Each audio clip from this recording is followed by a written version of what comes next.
Сегодня у нас тренировка индивидуальная.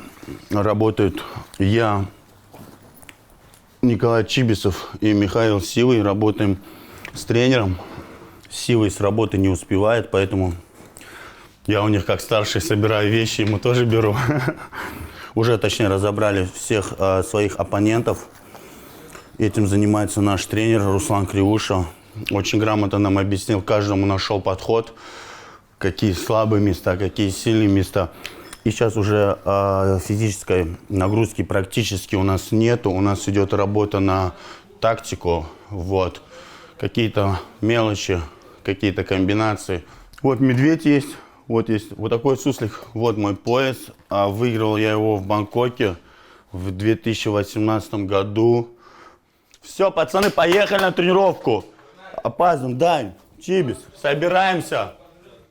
Я как старший вот хожу, вот, привожу вот вещи ребятам тренироваться. На, это тебе кроссовки. Белые, братан, белые, заметь. Белые. Я в них хожу на свидание с девчонками, но отдал сегодня размер, как обычно, 45-й. Сразу хотим извиниться перед тренером. Руслан, извините, пожалуйста, за опоздание. Извините, да, что мы опоздали. Опоздали мы на 40 минут. Хорошо, нам повезло с тренером. Тренер у нас понимающий, что из-за камеры мы опоздали.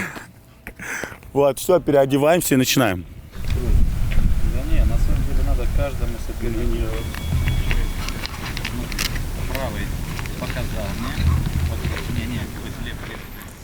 Я думаю, что, в принципе, уже все знают. Гаджи пришел тренироваться ко мне, в нашу команду. В принципе, ребята уже его знали.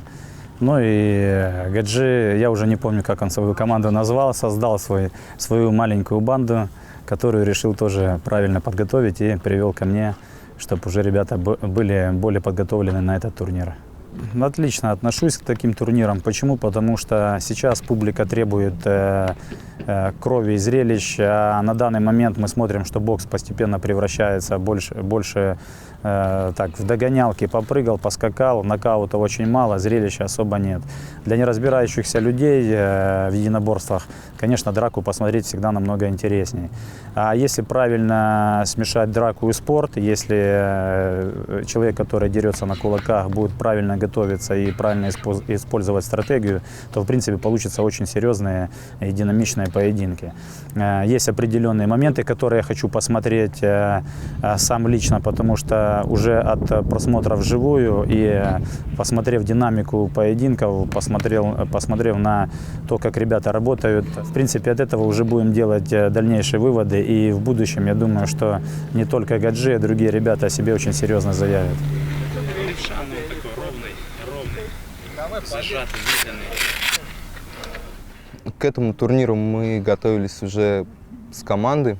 И это очень-очень сильно меня мотивирует, потому что, честно сказать, 2 года я, наверное, не боксировал и не выступал нигде уже. И решил повесить перчатки на гвоздь. Я купил абонемент в тренажерный зал, думал, буду ходить в качалочку, вот так, и все со спортом покончено, с боксом. Но вот после первого турнира я прям очень дико был замотивирован. Сейчас все проходит на каком-то таком совершенно другом уровне. Мне нравится настрой Гаджи, как он вообще поменял мое мышление к этим, к боям, ко всему этому. То, что он объясняет, что мы уже профессионалы, на нас смотрит большое количество народу. И я должен показывать из себя весь максимум, который я знаю, умею, могу. У меня есть колоссальный опыт, наверное, в боях. Я очень долго боксировал на любительском ринге. В дальнейшем будущем, когда я открыл свой зал, люди, посмотрев мои бои, они хотели бы приводить своих детей ко мне тренироваться и видели то, что у меня очень есть чему научиться, и я могу чему научить.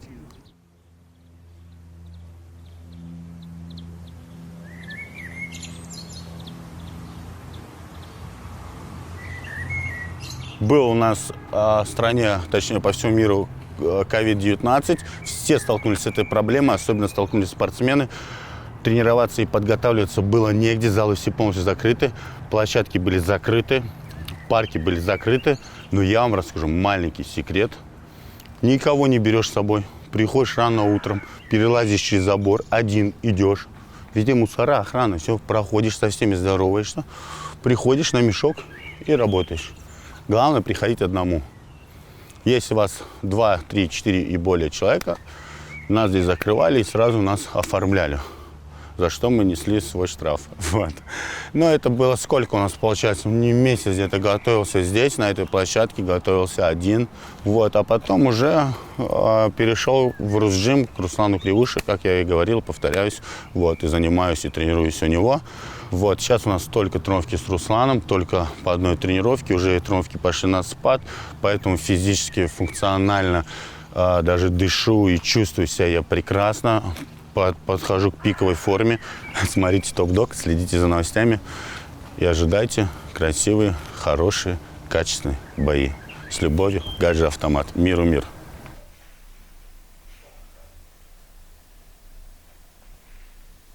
Меня зовут Воинов Денис, я руководитель клуба «Дмитровская дружина». Это у нас является детской юношеской спортивной школой. Уже вот 5 лет, недавно как создали дружину. Валера и Давид, они выступают, которые на 4-м топ-доге. Это одни из самых первых наших спортсменов, которые пришли. Давиду было тогда, по-моему, 17 лет, 18, а Валере было 15 лет. То есть они пришли совсем пацанами. Начинали мы выступать по смешанным единоборствам, там на открытые ринги ездили они. Потом стали переходить уже в федерации. Федерации там начинали мы с панкратиона, греплинг, рукопашный бой. В Союз ММА вот ушли. И, конечно же, также стало интересно. Никогда не интересовались поп-ММА. Валера пришел, сказал, что ему предложили выступать в топ-доге.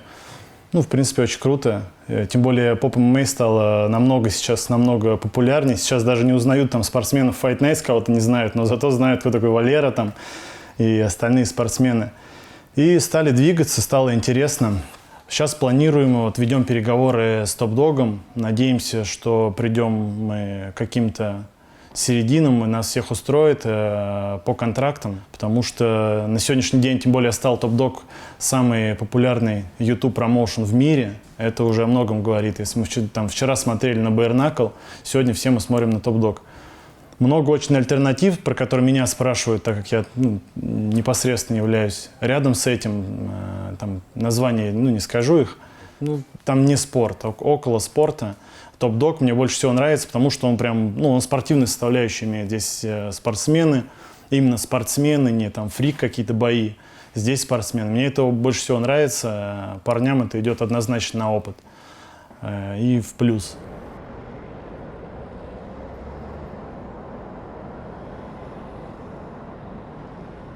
Мы раньше ходили на турник на стадион на Локомотиве. Вот, и как-то, встретили там Дэна, он там бегал. Что-то разобщались туда-сюда. И, потом через какое-то время, месяца через 3, я ходил на бокс. Вот, у нас в клуб бокса. И Дэн говорит, говорит, зал сейчас открою, говорит, там по смешанным единоборствам. Говорит, давайте, подтягивайтесь там. Затянул нас туда, мы так начали тренироваться, там сначала все свои, потом начали что-то люди приходить. И мы думаем, надо расширяться.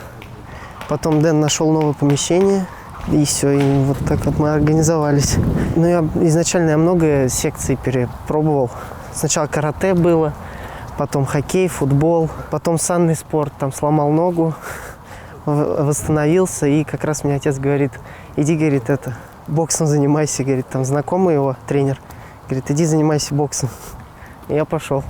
Просто такая привычка, знаете, мы приезжаем на соревнования постоянно, и ты не знаешь, кто у тебя будет соперник, ничего не знаешь про него, и там несколько боев подряд ты выходишь, и ты даже, не смотришь их, ничего, ты просто выходишь, и за минуту, за полторы ты смотришь, что он делает, как все происходит, и какую-то тактику над этим вырабатываешь, потом включаешься и уже работаешь, как тебе удобно.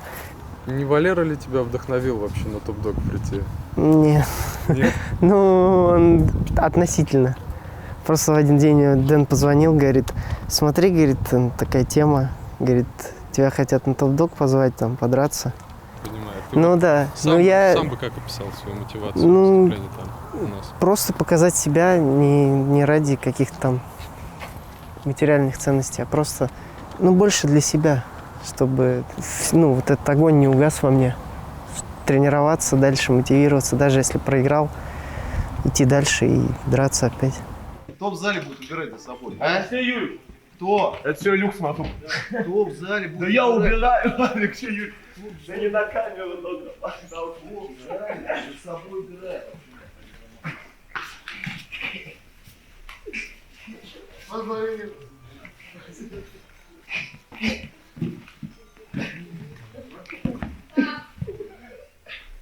Алексей Юрьевич, не говори на камеру сейчас, машину.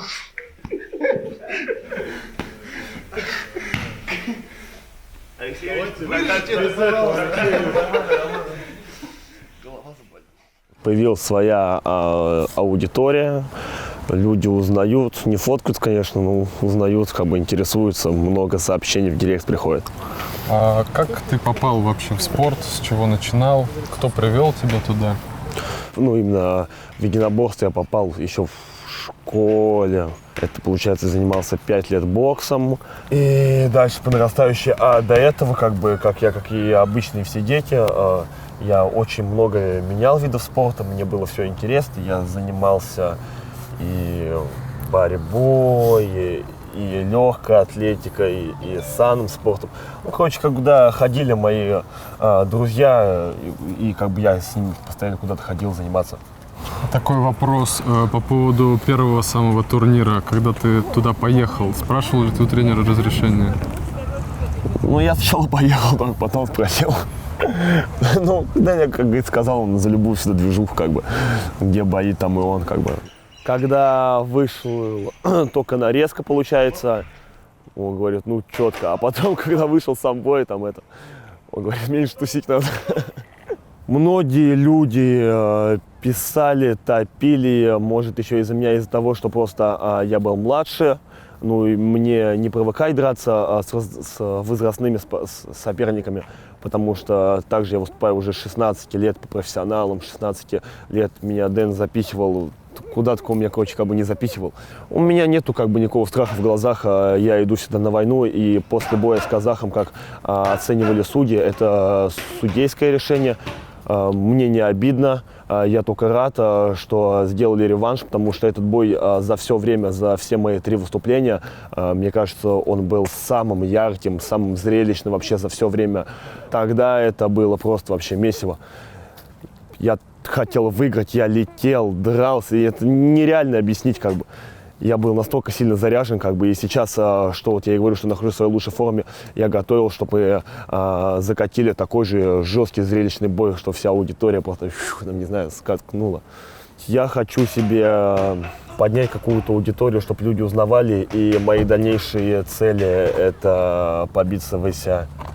В ICA ты стремишься? Да, никакой речи о UFC быть не может, потому что я туда просто даже не хочу пасть. Ну, многие как бойцы, да, как говорят, там, ну, как бы, начиная с какого-то уровня тренировок, и они потом уже говорят, вот, там, ну, вот, я стремлюсь к UFC, вот я не стремлюсь к UFC, как бы, я не хочу драться в UFC. Моя Почему, цель если не секрет? Просто, как бы, я хочу драться в российских лигах, как бы.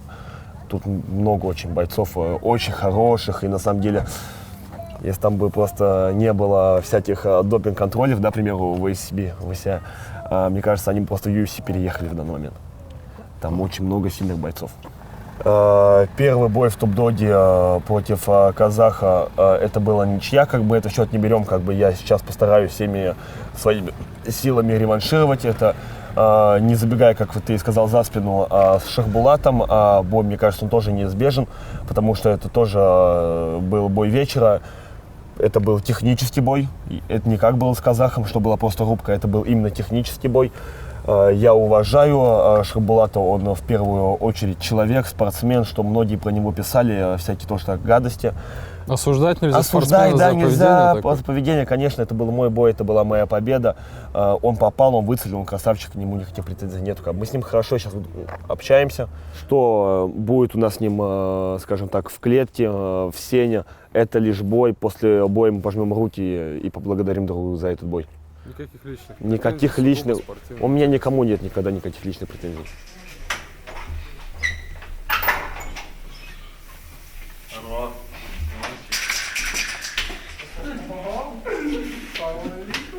У вас что-то не менялось. Я же говорю.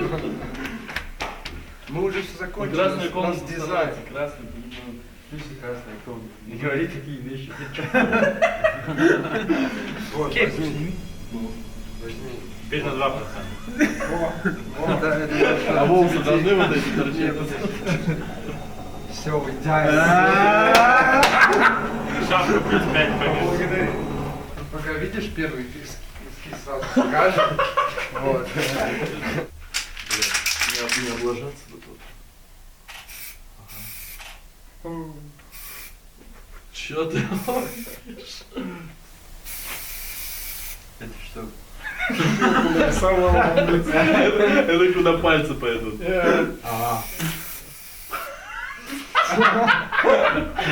Слушай, Туда пальцы пойдут, да? вот как он видит. Что ж ты делал? Ужас. Ну все, мне стыдно. Давайте пойдем. Я не хочу, на самом деле.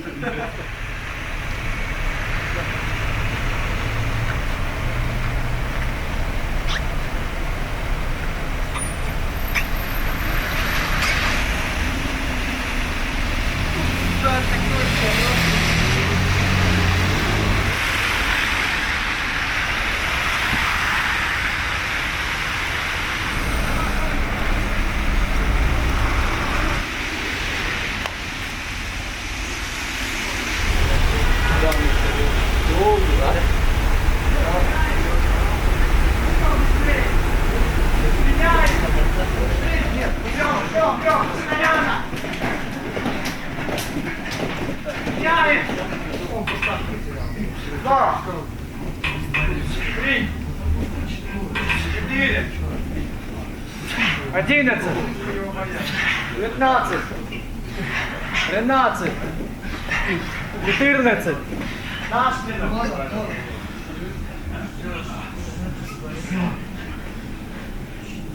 Ну, в целом, ты считаешь, что Чоршанбе готов на все 100%?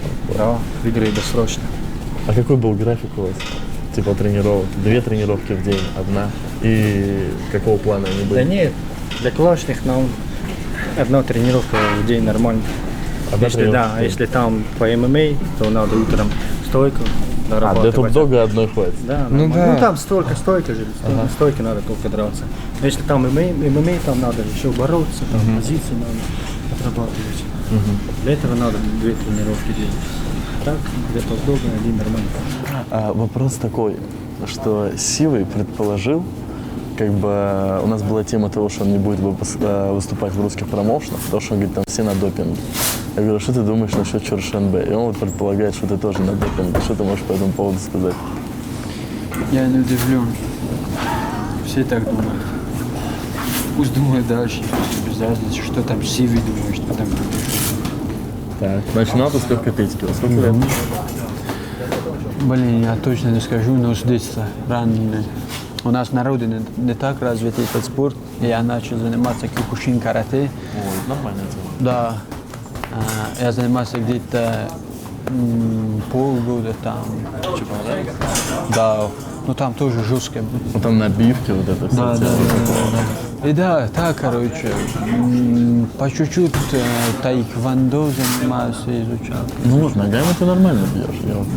Сейчас уже нет, я очень давно не работал ногами. В последнее время, походу, я еще на родине работал. В итоге, к бою с силом ты готовился тут? К бою с силом я вообще не готовился. Ну да, мне так все сказали, я просто решил тебя услышать. Я чисто иногда вот хожу с пацанами, чтобы они видели, а тут все же они пришли ко мне заниматься. Здесь ты преподаешь сейчас? Ну да. День борьбы с Чоршанбе. Не, мы просто помогаем тут друг другу. Просто открыли зал всей командой. Вот братишки когда тут тренирует, Далаш, все, короче. Это ты чувствуешь, да, мои кроссовки? Это моя скорость.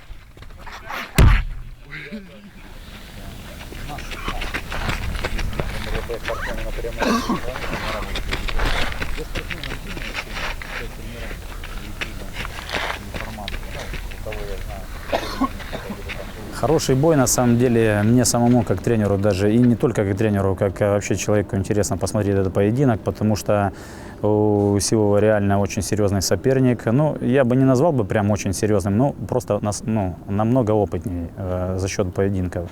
За счет того, что дрался по разным правилам, там, по ММА, может быть, где-то он и по кикбоксингу дрался, потому что неплохая стойка. Хороший чувствительный парень, чувство дистанции неплохое, но основа же, есть определенные моменты, есть у каждого свои ошибки. Сивый парень непростой, духовитый, немножко нагловатый в какой-то мере. Это очень хорошо для поединков, особенно для драк на голых кулаках. Потому, в принципе, здесь у обоих есть характер, покажут очень серьезный бой. Но шансы на победу всегда есть, и некоторые моменты мы уже посмотрели, раскрыли. Если Сивый покажет тактическое мышление в этом поединке, то он может победить.